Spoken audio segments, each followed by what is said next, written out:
آپ نے ایک پوسٹر بھیجا ہے ہندی زبان میں، جس میں لکھا ہے کہ ایک دفعہ حضور پاک محفل میں بیٹھے تھے۔ حضور نے فرمایا کہ جب تمہارے والد والدین کا انتقال ہو جائے تو جب ان کو دفنایا جائے تو ان کے دفن کر کے ان کی قبر کے قریب بیٹھ کر اللہ پاک کا ذکر اتنی دیر تک کرو جتنی دیر ایک اونٹ کے ذبح کر کے تقسیم کیا جاتا ہے، کیونکہ جب دفن کیا جاتا ہے تو میت اس طرح پریشان ہوتی ہے جس طرح ایک آدمی سمندر کی لہروں کے بیچ میں ڈوب کے مر رہا ہے۔ جب ذکر کیا جاتا ہے اللہ کا تو میت پریشان نہیں ہوتی اور بہت خوش ہوتی ہے کہ میرے اولاد نے میرا حق ادا کر دیا ہے۔ پلیز اس بات کو اتنا پھیلاؤ کہ کوئی اللہ کا بندہ اس بات سے محروم نہ ہو۔ اللہ اکبر۔ آج کل اس طرح کے الٹے سیدھے میسج جس میں کوئی ریفرنس نہیں، کوئی حوالہ نہیں، اور بعض تو اتنے جری ہوتے ہیں اپنے جھوٹ میں کہ ریفرنس بھی جھوٹا دے دیتے ہیں، کتاب کا نام بھی جھوٹے لکھ دیتے ہیں اور حدیث نمبر بھی جھوٹا لکھ دیتے ہیں۔ تو اس طرح بہت ہو گیا ہے، اسی لیے کہا جاتا ہے بجائے اس کے کہ آپ لوگوں کو پریشان کریں کہ یہ صحیح ہے کہ غلط ہے، آپ صحیح جگہ سے علم سیکھیے نا۔ آپ اپنے پاس کتابیں رکھیے حدیث کی اور اس کو پڑھیے اور وہاں سے علم سیکھیے، اور علماء سے ربط رکھیے، علماء کی تقریریں سنیے، ان کے بیانات سنیے۔ تو بجائے اس کے کہ آپ زیادہ زیادہ سوال کر کے اس میں ان کا وقت برباد کریں، کیونکہ باطل بہت ہے۔ اللہ تعالیٰ نے فرمایا ہے فَمَاذَا بَعْدَ الْحَقِّ إِلَّا الضَّلَالُ، حق کے بعد جو کچھ ہے سب گمراہی ہی گمراہی ہے۔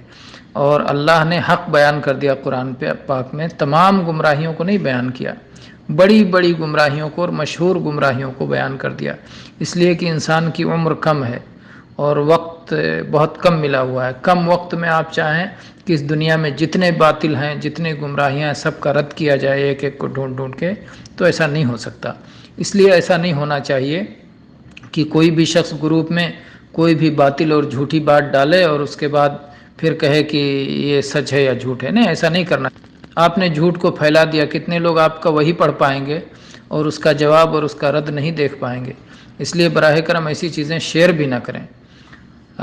اگر کسی معتبر ذریعے سے کوئی چیز آئی ہے پھر بھی آپ کو شک ہے تو پوچھ لینا چاہیے، نہیں تو عام طور پہ معتبر ذریعے سے چیزوں کا علم حاصل کریں اور اس کے مطابق عمل کریں، اور باطل کو چھوڑیں اور غیر معتبر ذریعوں سے علم حاصل نہ کریں، نہ اپنا وقت برباد کریں نہ دوسرے کا وقت برباد کریں۔ آئیے دفن کے وقت کیا کیا جاتا ہے اس کے سلسلے میں صحیح حدیث آپ کو بتا دوں۔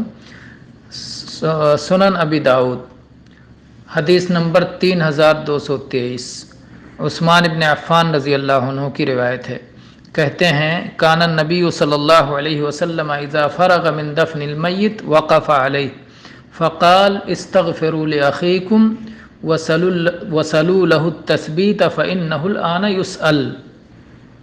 علامہ البانی رحمہ اللہ نے اس حدیث کو صحیح قرار دیا ہے کہ نبی صلی اللہ علیہ وسلم جب کسی میت کی تدفین سے فراغت پاتے، دفن کرنے سے فارغ ہو جاتے، تو آپ وہاں تھوڑی دیر ٹھہر جاتے اور صحابہ کو حکم دیتے کہ اپنے بھائی کے لیے بخشش کی دعا کرو، اپنے بھائی کے لیے استغفار کرو اور اس کے لیے ثابت قدمی کی دعا کرو کہ اللہ اسے سوال و جواب میں ثابت قدم رکھے، کیونکہ اس وقت اس سے سوال ہو رہا ہے۔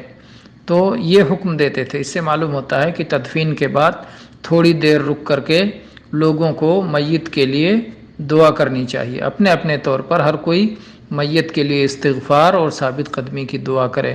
البتہ اگر کوئی دعا کر رہا تھا اور دو چار لوگ اس کے ساتھ مل کے آمین کہہ دیتے ہیں تو کوئی حرج نہیں، لیکن اجتماعی دعا کی ایک شخص دعا مانگے، باقاعدہ لوگوں کو جمع کرے کہ آؤ دعا کرتے ہیں اور سارے لوگ اس کے ساتھ شریک ہوں، تو یہ سنت کے مطابق نہیں ہے۔ سنت کے مطابق یہی ہے کہ ہر کوئی الگ الگ اس وقت دعا مانگے۔